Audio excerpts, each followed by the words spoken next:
ఏ hi అందరు ఎట్లున్నారు? నేనైతే మస్తున్నా. రీసెంట్గా ఒక చిన్న టూర్ ప్లాన్ చేసినాం భయ్య. మా మార్కస్ గారిని అడిగితే ఏడికి పోదాంరా మార్కస్ అంటే ఏమన్నాడు, అరే ఏముంటాయిరా కరీంనగర్లో చూడనీకి అని అన్నాడు.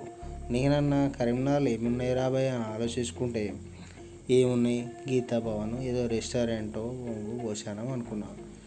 లాస్ట్గా ఆలోచించుకుంటే మన కరీంనగర్ డ్యామ్ ఉన్నది కదరా భయ్, చూసేద్దాం బాగా రోజులు అవుతుంది అని చెప్పి బండి స్టార్ట్ చేసినాం. ఒక్కటే పొంగ చూపించుకుంటూ పోదాం దారి ఎట్లుంటుందా అని చెప్పి ఈ చిన్న వీడియో ప్లాన్ చేసినాం అన్నమాట. పొంగ దారి, డబల్ రోడ్డు, మొత్తం 4-వే హైవే చూపిస్తాం, చిన్న వెహికల్స్ ఎట్లుంటాయని చూపించినాం. తర్వాత ఈ కట్ట ఎక్కేటప్పుడు ఉంటుంది భయ, మొత్తం మీదికి ఎక్కాలన్నమాట. మీదికి ఎక్కిన తర్వాత ఎట్లుంటుంది అంటే పంచాయతీ పెద్ద కట్ట, చైనా కూడా అంటారు చూసినావా, చైనా వాళ్ళు ఆ రకంగా ఉంది. చూస్తూ ఉంటే జనాలు ఎవరు లేరు, పిచ్చిగా ఎండ కొడుతుంది. ఆ డ్యామ్లో చూస్తే నీళ్ళు కూడా ఎండిపోయినట్టు ఉన్నాయి. ఏంద్రా ఈ పంచాయతీ అనుకున్నాం. సరే వచ్చినాం ఏం చేద్దాం, ఒక రౌండ్ వేసి లేదంటే ఆ లైఫ్ జాకెట్లు వేసుకొని స్పీడ్ బోట్లో ఓ రౌండ్ వేసేద్దాం లోపలికి అనుకున్నాం. చిన్న వీడియోలు అట్లా తీసుకుంటా డ్యామ్ ఎట్లుంది అది ఇది అని చెప్పి చూస్తూ ఉన్నాం. చూసిన తర్వాత సరే మనం ఎట్లా షార్ట్ ఫిలిమ్స్ ఇంట్రెస్ట్ ఉంది అని చెప్పి చిన్న క్లిప్ తీరా మార్కస్ అని చెప్పిన. ఆడు ఇట్లా వీడియో తీసిండు, ఇట్లా కనిపిస్తున్నావు చూసినావా, అది నేనే. ఓకే, తర్వాత ముచ్చట ఏంటంటే పోతానం ఏం లేదు, ఒక్క పురుగు లేరు, ఏం లేదు. ఆ జనాలు అక్కడ మాత్రం ఆ డ్యామ్లో ఒక్క పురుగు లేరు, ఏం లేదు. ఆ కట్ట చూసారా మొత్తం ఏం లేవు.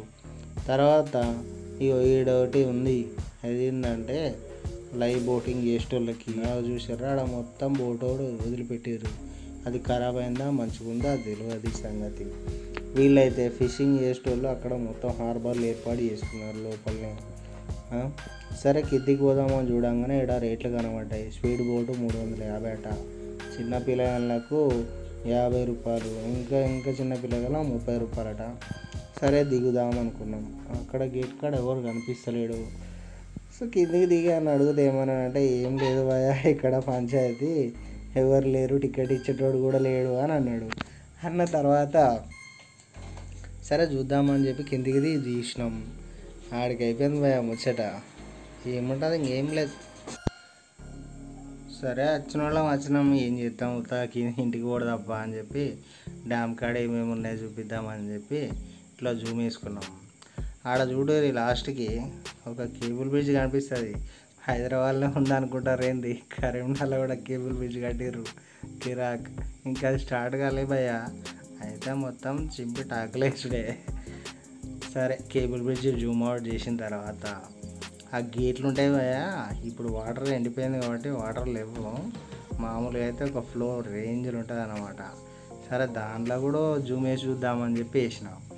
దాంట్లో ఏం కనిపిస్తున్నాయి, ఎవ్వరు లేడు. అక్కడ చిన్న చేపలు పట్టేటోళ్ళు, స్నానాలు చేసేటోళ్ళు తప్ప ఎవరు ఏం లేరు. సో ఇది భయ మన కరీంనగర్ డ్యామ్ టూరు. టైంపాస్కి పోయినాం. సరే ఇంకేదో అయిపోయింది, పోయిన పని కాలేదు. సరదాగా ఇంటికి వెళ్ళేటప్పుడు ఏం చేద్దాం అనుకుంటే ఇక్కడ ఇటుకలు మ్యానుఫ్యాక్చరింగ్ చేస్తారు అన్నమాట. సరే అది కూడా ఒక లుక్ ఇద్దామని చెప్పి వీడియో తీసిన. పోతానం భయ, ఇంకేం చేద్దాం, తిండి లేదు, మన్ను లేదు, ఏం లేదు. సరే ఇంకా ఏం చేస్తాం, మళ్ళీసారి పోదాం, కరీంనగర్ దగ్గరనే కదా. సరే పోంగ చీకటి అని భయ, చూడు ఆ సన్లైట్ ఎట్లా కొడుతుందా, దీనమ్మ జీవితం కిరా కదా. ఈ లైఫ్ ఎంజాయ్ చేయాలి భయ. పచ్చటి పొలాలు మధ్యలో సూర్యుడు, అస్తమిస్తున్న సూర్యుడు, కిరా కదా. తాడి చెట్లు కూడా ఉన్నాయి కానీ ఇప్పుడు కళ్ళు ఎవడు వచ్చట్లేదు. సరే guys, enjoy, subscribe Anil Vihan blog.